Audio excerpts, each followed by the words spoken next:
Hello दोस्तों, स्वागत है आपके अपने YouTube चैनल लीनाज में। तो दोस्तों, आज है हमारा एपिसोड 4, जहां हम पढ़ेंगे आज राज व्यवस्था यानी पॉलिटी के बारे में। इंडियन पॉलिटी के बारे में हम लोग क्या करेंगे, आज पढ़ेंगे। ठीक है, तो चलिए देरी ना करते हुए ले चलते हैं हम आपके क्वेश्चन आंसर की तरफ। सबसे पहला क्वेश्चन है, देख लीजिए। रेगुलेटिंग एक्ट 1773 सर्वोच्च न्यायालय की स्थापना कहाँ की गई थी? एक एक्ट है रेगुलेटिंग एक्ट, जिसको कहा जाता है रेगुलेटिंग एक्ट 1773। इसकी स्थापना कहाँ की गई थी? तो दोस्तों, इसकी स्थापना की गई थी कोलकाता में 1774 में। हम रोजाना और बार बार कहते हैं, आप सिर्फ देखिए नहीं, इसको आप नोट भी कीजिए कॉपी में, तब जाके आपको क्वेश्चन का आंसर याद रहेगा। ठीक है, नेक्स्ट देखिए, दूसरा है, भारत के प्रशासन में भाग लेने का अधिकार किस अधिनियम के द्वारा प्राप्त हुआ है? ठीक है, भारत के प्रशासन में भाग लेने का अधिकार किस अधिनियम के द्वारा किया गया है? भारत का प्रशासन मतलब क्या? भारत का प्रशासन यानी कि कानून व्यवस्था जो है, उसमें आप जो अधिकार लेंगे, अधिकार अपना योगदान देंगे, वो किस एक्ट के थ्रू है? तो वो चार्टर एक्ट 1833 के द्वारा लिया गया है। अगर आप कानून के क्षेत्र में अपना कदम रखना चाहते हैं तो वो किस एक्ट के द्वारा लिया गया जाएगा? चार्टर एक्ट 1833 के द्वारा। ठीक है, नेक्स्ट देखिए, तीसरा, भारतीय संविधान परिषद के बजट बहस करने की शक्ति किस अधिनियम के द्वारा है? कि हर साल अपना जो बजट होता है पेश 1 अप्रैल से 31 मार्च वित्तीय वर्ष जिसे कहा जाता है, जब जो बजट पेश होती है 1 फरवरी को अपना बजट पेश होता है, उसको जो है सो किस अधिनियम द्वारा व्यक्त किया जाता है? तो भारत परिषद अधिनियम 1892। ये मोस्ट VVI क्वेश्चन है, आप इसको भी याद रखेंगे। ठीक है, भारतीय संविधान परिषद के बजट पर बहस करने की शक्ति किस अधिनियम के द्वारा लिया गया है?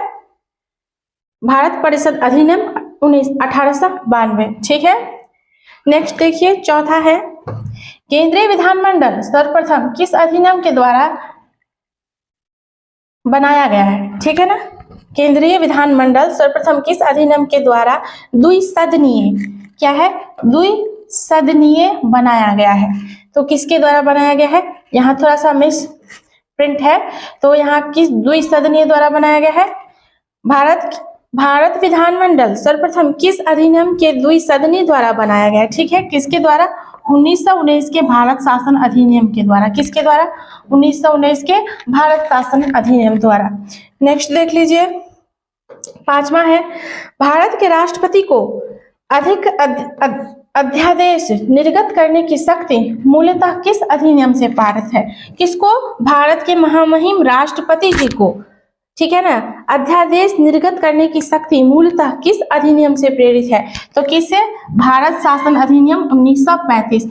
अभी हम लोग जो है सो सिर्फ और सिर्फ एक्ट यानी अधिनियम के बारे में पढ़ रहे हैं। ठीक है, किस एक्ट में कौन सा अधिकार है, किस एक्ट में, किस अधिनियम में PM को अधिकार है, किस अधिनियम में राष्ट्रपति को अधिकार है, यही सब अभी हम देख रहे हैं। किसमें बजट का अधिकार है, किसमें शासन का, प्रशासन का अधिकार है। ठीक है, नेक्स्ट आइए देखते हैं छठे क्वेश्चन की तरफ।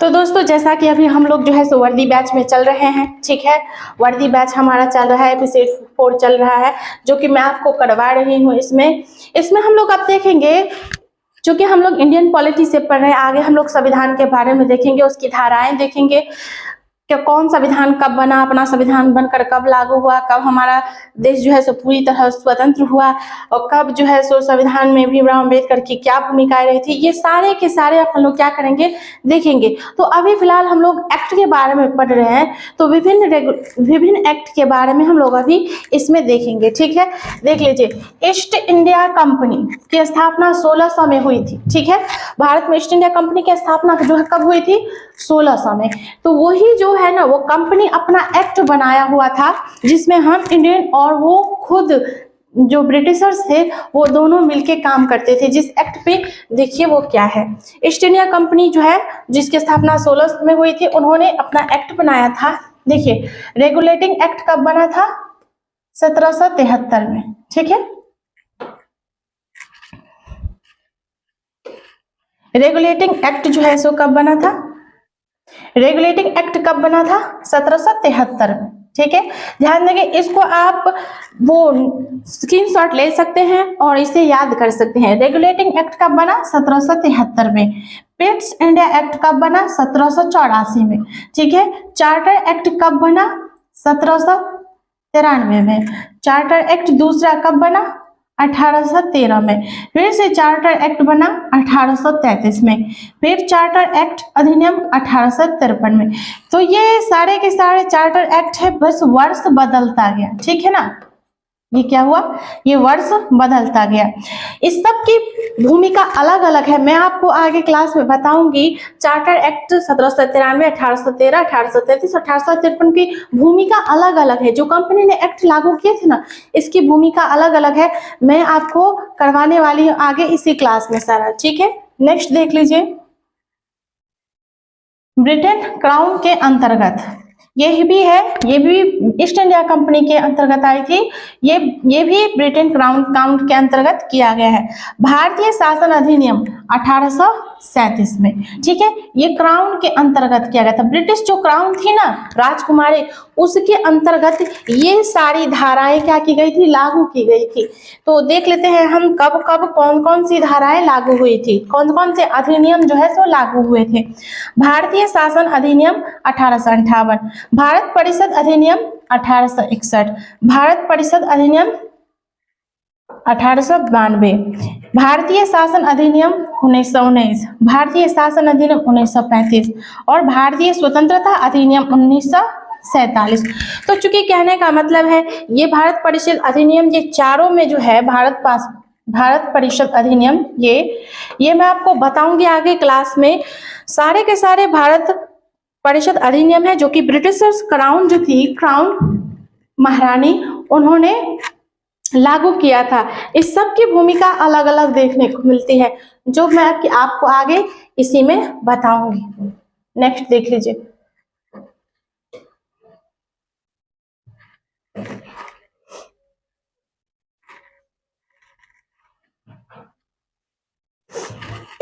ये देखिए, केंद्र में द्वैध शासन व्यवस्था किस अधिनियम के द्वारा लागू की गई थी? तो केंद्र में द्वैध शासन की स्थापना किस अधिनियम के द्वारा लागू की गई थी? तो जैसा कि मैंने आपको बताया था कि हम लोग जो जानेंगे कि भारतीय परिषद अधिनियम 1935 क्या है, 1958 क्या है, 1838 क्या है, ये अब हम लोग देखने को मिल रहा है। तो द्वैध शासन जो लागू किया गया था किस अधिनियम के द्वारा? भारत शासन अधिनियम 1919 के द्वारा लागू किया गया था। ये भी VVI क्वेश्चन है, आप इसे भी नोट डाउन करेंगे। ठीक है, नेक्स्ट है, ब्रिटेन भारत में किस अधिनियम के संज्ञा शासन का प्रावधान था? किसमें? ब्रिटेन में ब्रिटेन द्वारा जो भारत में शासन था वो किस अधिनियम यानी किस एक्ट के द्वारा जो है सो प्रस्तावित था? तो भारतीय शासन अधिनियम 1935 के द्वारा। ये भी याद रखेंगे। जैसा अपन लोग पीछे पढ़ रहे थे ना, बता देती हूँ एक बार, देख लीजिए। ये आप लोग अभी अधिनियम पढ़ रहे हैं ना 1935, ये जो पढ़ रहे हैं अभी 1935 पढ़े हैं, ठीक है ना, ये 1935 जो पढ़े हैं, इसी के बारे में अभी बता रहा है कि आगे इसका क्या महत्व है। ठीक है, आगे अपन लोग अभी जो है इसी के बारे में देखिए। ये पढ़े ना भारत शासन अधिनियम, जहां द्वैध शासन लागू की गई है, तो ये रहा भारतीय शासन अधिनियम 1935 के अंतर्गत। ठीक है ना। अखिल भारत संघ किसने का प्रावधान किस अधिनियम में दिया गया? ठीक है, स्थापित का प्रावधान किस अधिनियम में दिया गया है? तो भारत शासन अधिनियम 1935 में। ठीक है, अखिल भारत संघ, पूरे भारत में एक संघ बनाने का जो प्रस्ताव है ना, वो किस अधिनियम के द्वारा दिया गया है? 1935 अधिनियम के द्वारा। ठीक है, नेक्स्ट दीजिए। देखिए, नोट में हमने आपको बताते चले कि भारत के संविधान केंद्र और राज्य के मध्य किया गया शक्तियों का विभाजित भारत सरकार अधिनियम 1935 1935 है। तो हमारे दो सरकार है, दो सदन है, एक है उच्च सदन, एक है निम्न सदन, जिसमें कि एक होता है राज्य स्तर का सरकार और एक होता है केंद्र सरकार, ठीक है ना। तो ये दोनों शक्तियों जो विभाजित करती है ना, वही हमारा भारत शासन अधिनियम 1935 के अंतर्गत आता है, ठीक है ना। नेक्स्ट देखते हैं, एक निर्वाचित संविधान सभा द्वारा भारत के संविधान का निर्माण करने का प्रस्ताव किसके द्वारा दिया गया था, ठीक है। ये देखिए, ये भी इंपॉर्टेंट क्वेश्चन है। एक निर्वाचित संविधान सभा द्वारा भारत के संविधान का निर्माण करने का प्रस्ताव किसके द्वारा दिया गया था, तो किसके द्वारा, क्रिप्स मिशन के द्वारा। किसके द्वारा, क्रिप्स मिशन के द्वारा, ठीक है। नेक्स्ट देखिए,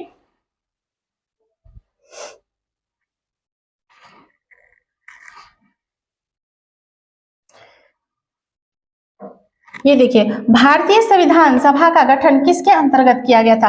भारत का संविधान सभा जो है, हमारा संविधान देश का कानून सर्वोच्च अगर बुक कहा जाए तो कोई प्रॉब्लम नहीं है। वो किस भारतीय संविधान सभा का गठन किसके अंतर्गत किया गया था, तो कैबिनेट मिशन किस वर्ष, 1946 के अंतर्गत किया गया था। कैबिनेट मिशन किस वर्ष भारत आया था, बनाया गया था 1946 में। तो संविधान सभा का गठन जो है सो कैबिनेट मिशन के अंतर्गत किया गया था, ठीक है। नेक्स्ट, कैबिनेट मिशन द्वारा प्रस्तुत योजना का निर्वाचन किस अनुपात में था। तो कहने का मतलब है, हम जो संविधान सभा का गठन करेंगे वो कितनी जनसंख्या का कितनी अनुपात होगा उस हिसाब से करेंगे। तो यहाँ है 10 लाख की जनसंख्या पर एक सदस्य, यानी कि अगर हम मान लीजिए कोई संस्था बनाते हैं, अगर समाज में कोई संस्था बनाते हैं तो हम कहेंगे ना कि 50 घर होगा, उस पर एक व्यक्ति का नियंत्रण होगा। तो यही जब कैबिनेट सभा का गठन हो रहा था तो उसमें बताया गया कि जनसंख्या का अनुपात क्या होगा, तो प्रत्येक 10 लाख की जनसंख्या पर एक सदस्य होगा, ठीक है। तब जाके अपना ये कार्य आगे पहुंचा। नेक्स्ट देखिए, भारतीय संविधान का निर्माण करने वाली संविधान सभा के सदस्यों का चुनाव किसके द्वारा किया गया। इसका आंसर है विभिन्न प्रांतों की विधानसभाओं के द्वारा। प्रांत में से क्या होता है, ये राज्य बोलते हैं उस टाइम के, ठीक है ना। विभिन्न राज्य के विधानसभा में जो व्यक्ति सब होते थे ना, उसके द्वारा निर्वाचित किया गया कि भारतीय संविधान का निर्माण करने वाले संविधान सदस्यों का चुनाव उन्हीं के द्वारा किया गया था, ठीक है। देखिए, आप हो सकता है तो आप उसको स्क्रीनशॉट ले लीजिए, आपको याद करने में हेल्प मिलेगी, ठीक है। नेक्स्ट देख लीजिए,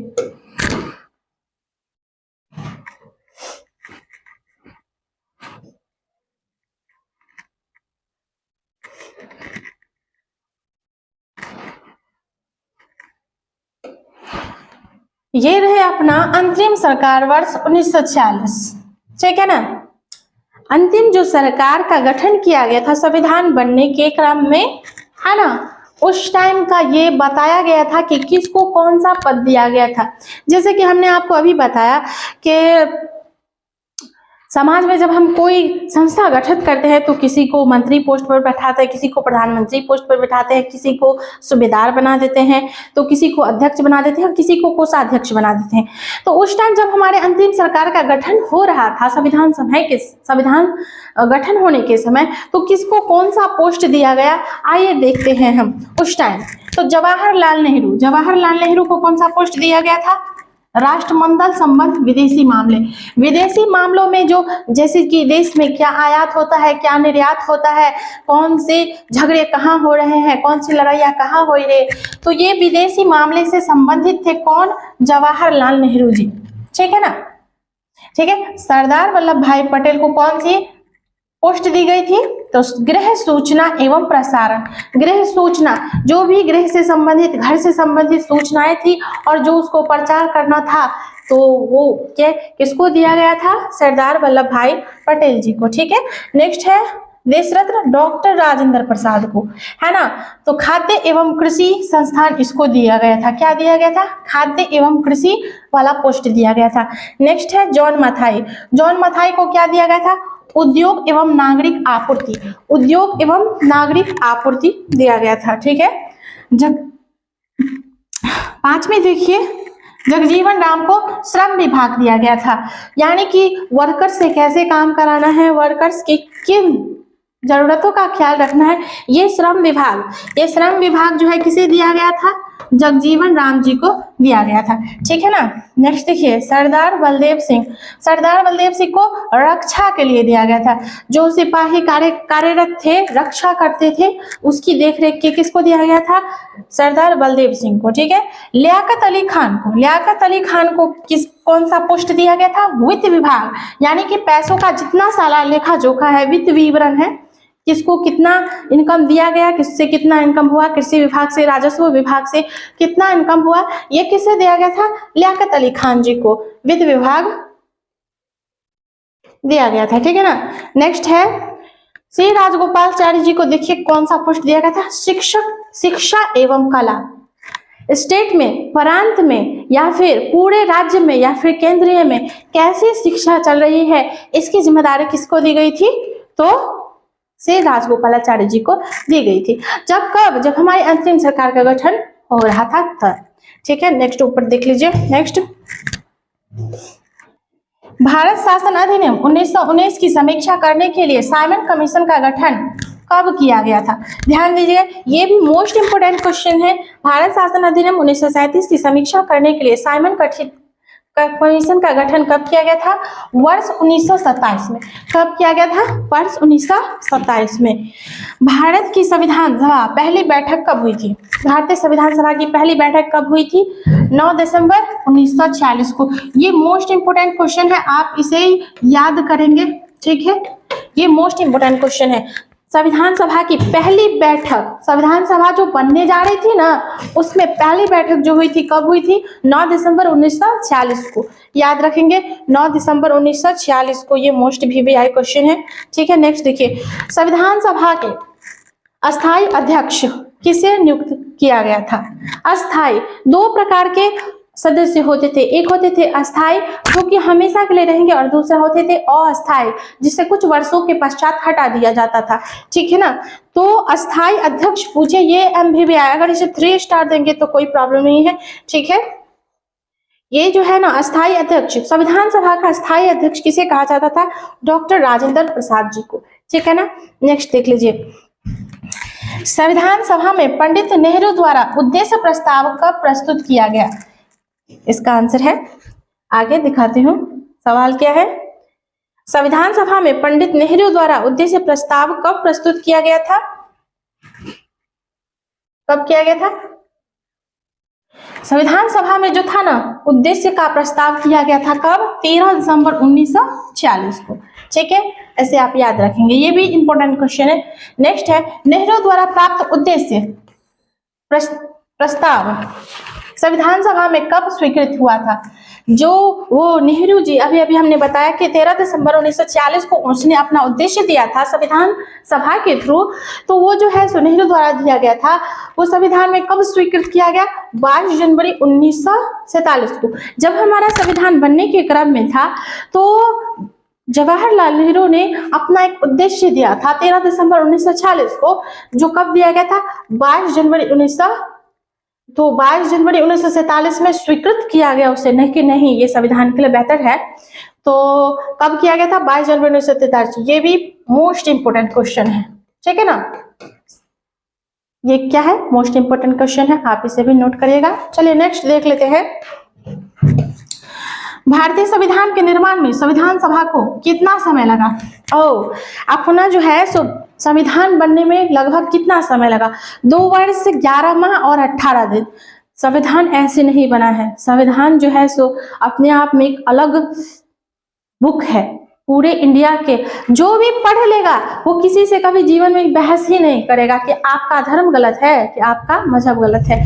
इसलिए संविधान को पढ़िए, आप जितना से जितना हो सकता है आप कहीं से भी ले लीजिए संविधान, या फिर अभी तो मिलता है ऑनलाइन, आप ऑर्डर कर सकते हैं। पढ़िए संविधान को, जैसे ही संविधान पढ़ेंगे आपको किसी से ना तो बैर करने की आवश्यकता होगी और ना ही बहस। ठीक है, संविधान आप पढ़िए, अपने अधिकारों को जानिए और अपने अधिकारों की रक्षा कीजिए। जब तक आप संविधान नहीं पढ़ेंगे कुछ नहीं जानेंगे। ठीक है, भारतीय संविधान सभा के संवैधानिक सलाहकार कौन थे? ठीक है ना, भारतीय संविधान सभा के संवैधानिक, संविधान में क्या क्या देना है, क्या क्या जोड़ना है, उसके सलाहकार अगर पूछेंगे तो कौन है? Sir C V Janrao. ठीक है ना, sir doctor C V Janrao. Next है, भारत के संविधान में वर्तमान रूप में राष्ट्रीय ध्वज को कब अपनाया गया था? हमारा जो प्यारा तिरंगा है ना, 3 रंग का, उसको कब अपनाया गया था? 22 जुलाई 1947 को। ये आप याद रखेंगे, 22 जुलाई 1947 को उसे अपनाया गया था। कब? 22 जुलाई 1947 को अपनाया गया था। ध्यान रखेंगे, तिरंगा को कब अपनाया गया था? 22 जुलाई 1947 को अपनाया गया था। ठीक है, नेक्स्ट देख लीजिए, यह है संविधान सभा के प्रथम बैठक के अध्यक्ष कौन थे? डॉक्टर सचिदानंद सिन्हा। ये बात आप लोग ध्यान देंगे। ठीक है, संविधान सभा के प्रथम बैठक के अध्यक्ष कौन थे? सचिदानंद सिन्हा जी थे। ये मोस्ट इंपोर्टेंट क्वेश्चन है, इससे भी आप याद कर लेंगे। नेक्स्ट देख लीजिए, भारत का संविधान कब स्वीकार किया गया था? तो भारत का संविधान जो है सो कब स्वीकार किया गया? पूरी तरह से स्वीकार कब किया गया था भारत के संविधान को? 26 नवंबर 1949 को। 26 नवंबर 1949 को अपने भारत के संविधान को स्वीकार किया गया था। ठीक है, भारतीय संविधान स्वीकार कब किया गया था? 26 नवंबर 49 को। और पूर्णतः लागू कब कर दिया गया? जब कोई चीज बन जाता है, जैसे कि अपना मेरा वीडियो पूरी तरह बन जाता है तो मैं अपलोड कर देती हूँ ना व्हाट्सएप यूट्यूब पे, उसी तरह अपना संविधान बन के जब पूरी तरह रेडी हो गया तो 26 जनवरी 1950 को अपना संविधान को क्या कर दिया गया? लागू कर दिया गया, जिसे हम लोग गणतंत्र दिवस के रूप में क्या करते हैं? सेलिब्रेट करते हैं। ठीक है, नेक्स्ट देख लीजिए, 26 नवंबर 1949 को भारतीय संविधान किसके द्वारा अधिनियम किया गया था? अधिनियमित किया गया था। ठीक है, संविधान के द्वारा। कब? 26 नवंबर 1949 को किसके द्वारा? संविधान सभा के द्वारा अधिनियमित किया गया था कि अब ये पूरी तरह बन करके क्या है? रेडी है। ठीक है, नेक्स्ट देख लीजिए, जनगण मनगण भारत राष्ट्रगान में रूप कब दिखा? भारत का राष्ट्रीय गीत क्या है? जनगण मनगण अधिनायक जय है ना, तो उसको कब जो है सो अपनाया गया था? कब? 24 जनवरी 1950 को। सबसे पहले से बंकिम चंद्र चटर्जी ने गाया था कोलकाता अधिवेशन में। ठीक है, जिसे कब अपनाया गया था? भारत के संविधान में जनगण मनगण जो हमारा राष्ट्रीय गीत है उसे कब अपनाया गया था? 24 जनवरी 1950 को। इसको आप 3 स्टार दे दीजिए। ये क्वेश्चन ऐसे ही ऐसे क्वेश्चन बिहार पुलिस को पसंद है। ठीक है, बिहार पुलिस सिलेबस को पसंद है, वो ऐसे क्वेश्चन डालती है। ठीक है, नेक्स्ट देख लीजिए,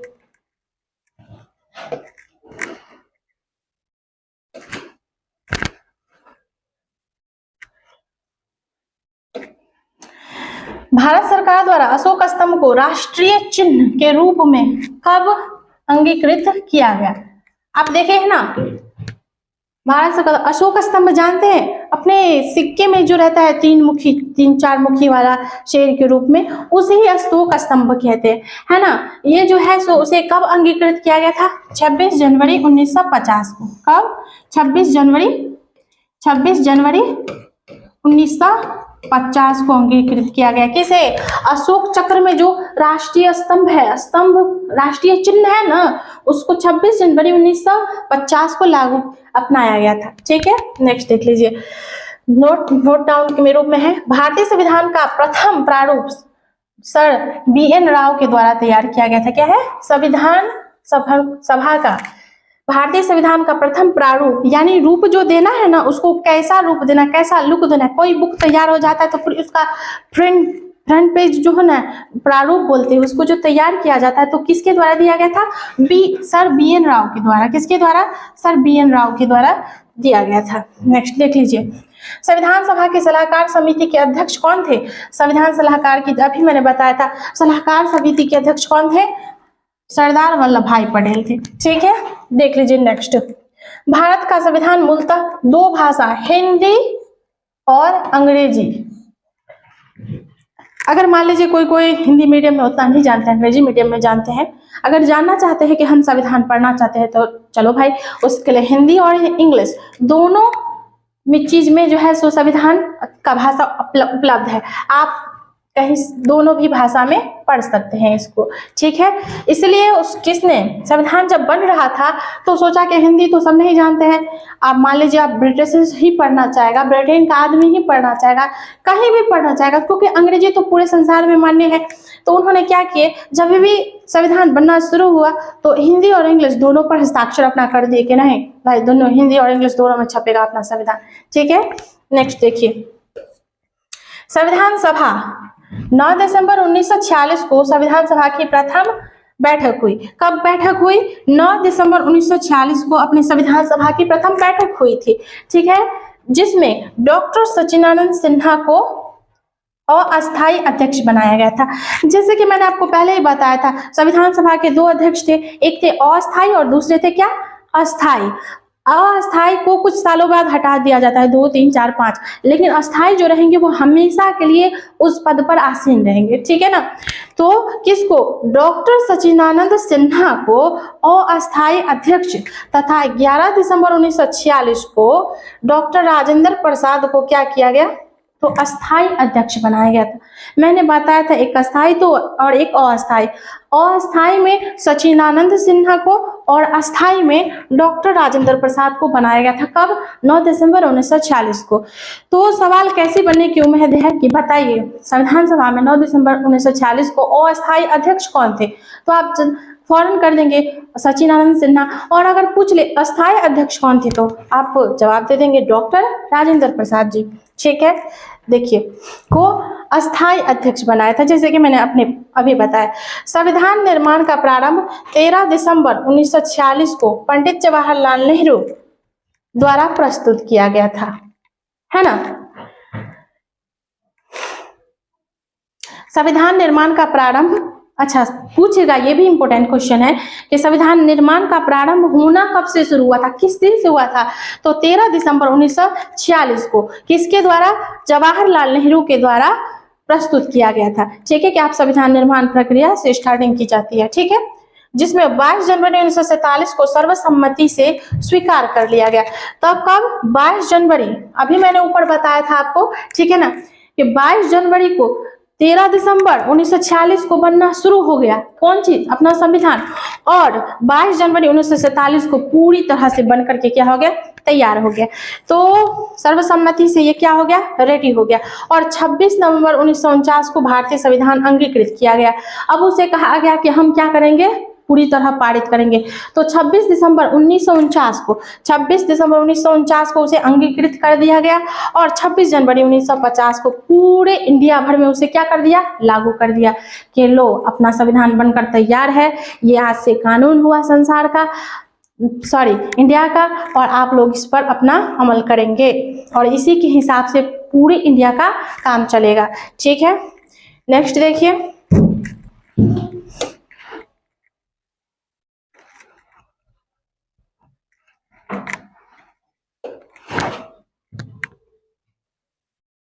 प्रमुख समितियां एवं उसके अध्यक्ष। ये संघ समिति के अध्यक्ष कौन थे? उस टाइम जो है सो प्रत्येक प्रकार की समितियां बनी थी और उनके अध्यक्ष के बारे में हम लोग देखेंगे, ठीक है। तो संघ समिति के अध्यक्ष किसे बनाया गया था? पंडित जवाहरलाल नेहरू को, ठीक है। संघीय संविधान समिति के अध्यक्ष कौन बनाया गया था? एक संघ समिति का अध्यक्ष किसे बनाया गया था? संघ समिति का अध्यक्ष किसे बनाया गया था? पंडित जवाहरलाल नेहरू को। और संघीय संविधान समिति का अध्यक्ष किसे बनाया गया था? उसे भी पंडित जवाहरलाल नेहरू जी को बनाए गए थे, ठीक है। नेक्स्ट देख लीजिए,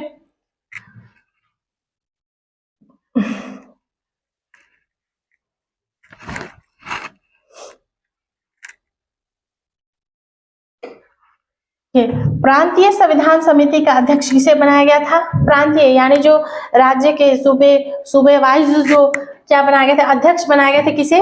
सरदार वल्लभ भाई पटेल को, ठीक है।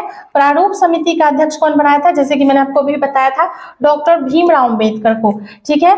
मौलिक अधिकार एवं अल्पसंख्यकों संबंधी परामर्श समिति कौन दिया गया था? सरदार वल्लभ भाई पटेल को। मौलिक अधिकार एवं अल्पसंख्यकों संबंधित, भारत में जो अल्पसंख्यक है उसका जो है सो उससे क्या रिलेटेड है क्या नहीं है, उसके परामर्श समिति के अध्यक्ष कौन थे? सरदार वल्लभ भाई पटेल जी थे। ठीक है। प्रक्रिया नियम समिति कौन थे? डॉक्टर राजेंद्र प्रसाद। ठीक है। साथ में राज्यों के लिए समिति, राज्यों के लिए क्या क्या समिति होगी उसके अध्यक्ष कौन बनाए गए थे? ये अपने पंडित जवाहरलाल नेहरू बनाए गए थे। और संचालन समिति कौन बनाए गए थे? देश रत्न डॉक्टर राजेंद्र प्रसाद को। तो ठीक है, ये थी कुछ समिति के अध्यक्ष। ठीक है, आप इसे देख लेंगे, याद कर लेंगे। नेक्स्ट देखिए, संविधान सभा की झंडा समिति के अध्यक्ष कौन थे? Doctor Rajendra Prasad.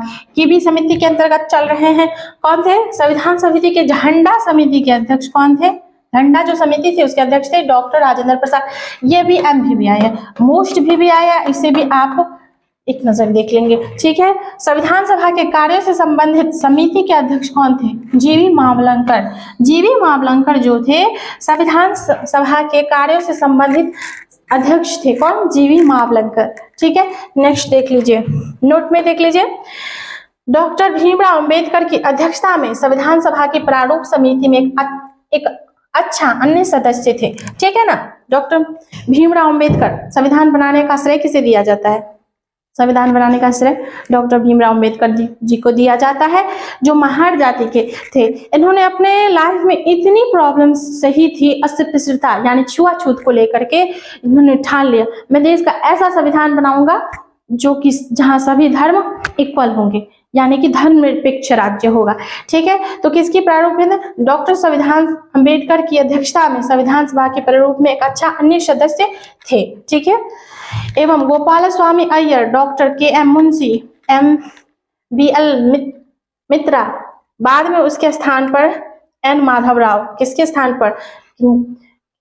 KM Munshi, BL Rao के स्थान पर जो है सो माधवराव को अल्लादे कृष्ण स्वामी अय्यर, सैयद मोहम्मद सदाउल्ला, P खेतान और TT कृष्ण रामचारी थे। कहने का मतलब है कि जो संविधान निर्माण हो रहा था ना, तो उस समय डॉक्टर भीमराव अंबेडकर के साथ जिस व्यक्ति का नाम लिया, जैसे कि N स्वामी को पाया, KM मुंशी, BL जो है जिसके स्थान माधवराव को रखा गया, अल्लादे कृष्ण स्वामी अय्यर, सैयद मोहम्मद सदाउल्ला, ये सब उस टाइम जो है सो भीमराव अंबेडकर के साथ थे।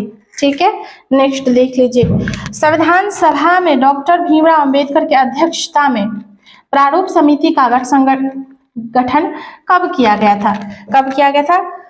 संविधान सभा में डॉक्टर भीमराव अंबेडकर की अध्यक्षता में प्रारूप समिति का गठन कब किया गया था? 19 अगस्त 1947 को। ठीक है ना। 29 अगस्त 1947 को प्रारूप समिति का गठन किया गया था। नेक्स्ट देख लीजिए, डॉक्टर भीमराव अंबेडकर का संविधान सभा के निर्वाचित किस प्रेसिडेंसी से हुआ था? किस प्रेसिडेंसी? मुंबई प्रेसिडेंसी से 1947 से 50 में। ठीक है। पहले क्या हुआ था? पहले बंगाल प्रेसिडेंसी से था। कब? 1946 से 47 में। ये जो भीमराव अंबेडकर का संविधान सभा का निर्वाचित प्रेसिडेंसी पहले कहाँ था? बंगाल में था। उसके बाद मुंबई में कर दिया गया। कब? 1947 से 50 में। ठीक है। नेक्स्ट देखिए,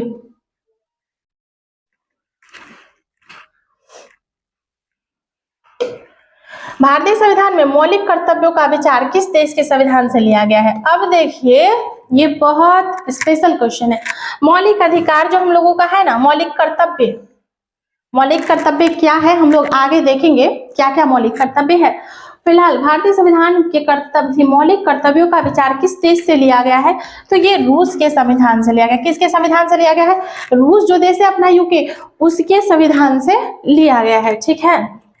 और है नेक्स्ट, भारतीय संविधान में राज्य के नीति निर्देशक तत्व क्या है? Directive principle of state policy किस संकल्पना, किस देश के संविधान से अभिप्रेरित है? की संकल्पना। ठीक है ना। की संकल्पना किस देश के संविधान से अभिप्रेरित है? ठीक है। आयरलैंड से। ध्यान दीजिएगा, वो सब ध्यान देने वाली बात नहीं है, ध्यान देने वाली बात है राज्य के नीति निर्देशक तत्व जो है वो किस देश से लिया गया है। यहाँ पे आप लोग ने मौलिक कर्तव्य को देखा है। किसको? मौलिक कर्तव्य को। और यहाँ राज्य के नीति निर्देशक तत्व हम लोग देख रहे हैं किस देश से लिया गया है, सीधे सीधे आयरलैंड से, ठीक है ना। मौलिक कर्तव्य जो रूस के संविधान से लिया गया है और राज्य के नीति निर्देशक तत्व आयरलैंड के संविधान से लिया गया है, ठीक है। ये मोस्ट इंपोर्टेंट क्वेश्चन, आप इसको 3 स्टार दे सकते हैं, ठीक है ना। ये जो है ना, ये मोस्ट इंपोर्टेंट, राज्य के नीति निर्देशक तत्व किससे लिए गए हैं, आयरलैंड से, और भारत के मौलिक कर्तव्य रूस के संविधान से लिया गया, ठीक है ना। नेक्स्ट देख लीजिए, संविधान में प्रस्तावना से सम्मिलित स्वतंत्रता, समानता एवं बंधुत्व का सिद्धांत किससे लिया गया है, फ्रांस से। किससे लिया गया है, principle of liberty, equality and fraternity किस देश से लिया गया है, फ्रांस के संविधान से लिया गया है। ध्यान देंगे, मौलिक अधिकार किससे लिया गया है, रूस से, राज्य के नीति निर्देशक आयरलैंड से, और देश में स्वतंत्रता, समानता एवं बंधुत्व का सिद्धांत फ्रांस से लिया गया है, ठीक है। ये तीनों का तीनों अपने आप में लाजवाब क्वेश्चन है, इसे आप याद कीजिए, ठीक है। भारत में न्यायिक पूर्णावलोकन, ठीक है ना, जुडिशरी रिव्यू की संकल्पना किस देश से लिया गया। हम लोग जो हमारे देश में जो न्याय व्यवस्था है, हाई कोर्ट, सुप्रीम कोर्ट और ये डिस्ट्रिक्ट कोर्ट, इसको जो है ना किस संविधान से लिया गया, न्याय व्यवस्था जो है सो संयुक्त राज्य अमेरिका से लिया गया है, ठीक है। यूएसए से जुडिशरी का, ठीक है ना, जुडिशरी का जो है सो कहां से लिया गया है, जुडिशरी का भारत में न्यायिक पूर्णावलोकन किससे लिया गया है, संयुक्त राज्य अमेरिका से। ध्यान देंगे। नेक्स्ट है, देख लीजिए, नोट में है, भारतीय संविधान एक विशेष संविधान सभा द्वारा नियमित एवं लिखित संविधान है। इस दृष्टिकोण से भारतीय संविधान एक अमेरिकी संविधान से के समतुल्य है, क्योंकि हमारे भारत का संविधान जो क्या है, लिखित है, ठीक है ना। तो अगर आप देखेंगे तो अमेरिका का संविधान और इंडिया का संविधान लगभग बराबर के समान दिखता है। फिलहाल हमने जो ऊपर ये बताया, इसे आप बहुत अच्छे से याद कर लेंगे, क्योंकि ये क्वेश्चन आने की उम्मीद है, ठीक है।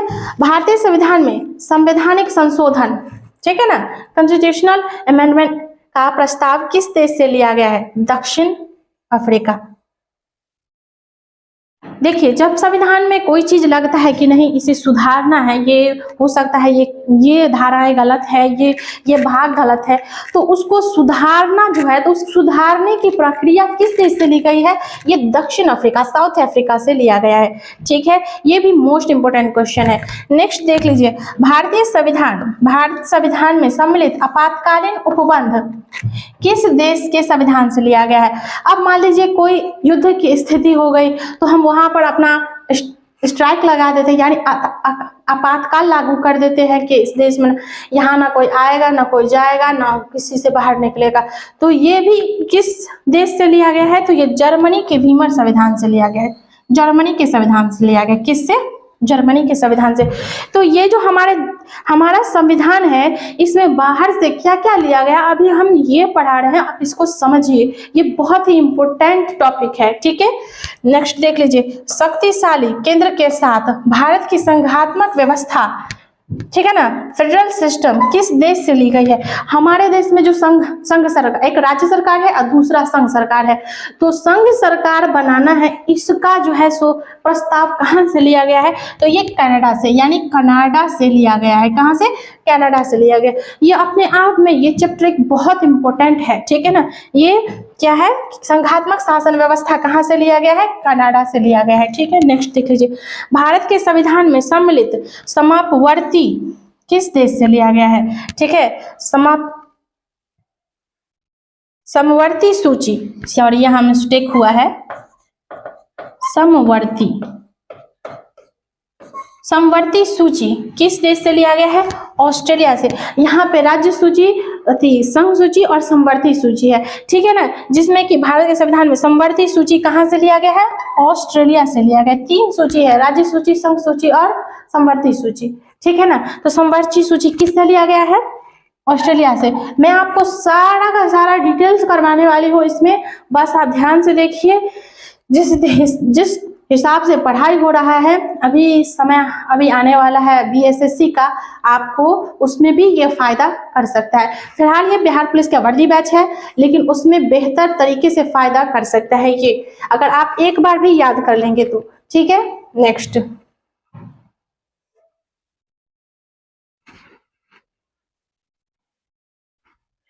देखिए, भारत संविधान में निहित विधि द्वारा स्थापित प्रक्रिया, ठीक है ना, प्रोसेस एस्टैब्लिश्ड बाय लॉ किस देश के संविधान से ग्रहण किया गया है? क्या है ना, विधि द्वारा स्थापित प्रक्रिया, ठीक है, किस संविधान से लिया गया है? ये भी जापान के संविधान से पारित है। क्या?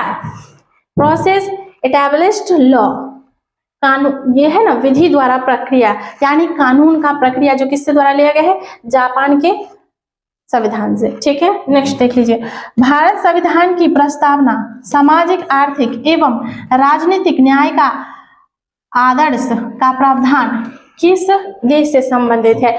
ये भी देख लीजिए, भारत संविधान की प्रस्तावना सामाजिक, आर्थिक एवं राजनीतिक न्याय का आदर्श, सामाजिक, आर्थिक, राजनीति एवं न्याय का आदर्श किस संविधान से लिया गया है? ये भी रूस के संविधान से लिया गया है। तो बहुत कुछ है अपने संविधान के अंतर्गत लिया गया है, ठीक है। नेक्स्ट देख लीजिए, भारतीय संविधान में संसदीय विशेषाधिकार, ठीक है ना, प्रिविलेमेंट्री प्रिविलेज संकल्पना किस देश के संविधान पर लिया गया है? तो ये क्या है? संसदीय। भारत में जो है ना संसद है, विधानमंडल है, विधानसभा है और लोकसभा है, राज्यसभा है, जिसमें कि संसदीय विशेषाधिकार, संसद जो हमारे होती है वो किस देश से लिया गया है? संसदनात्मक व्यवस्था ब्रिटेन से लिया गया है, ठीक है।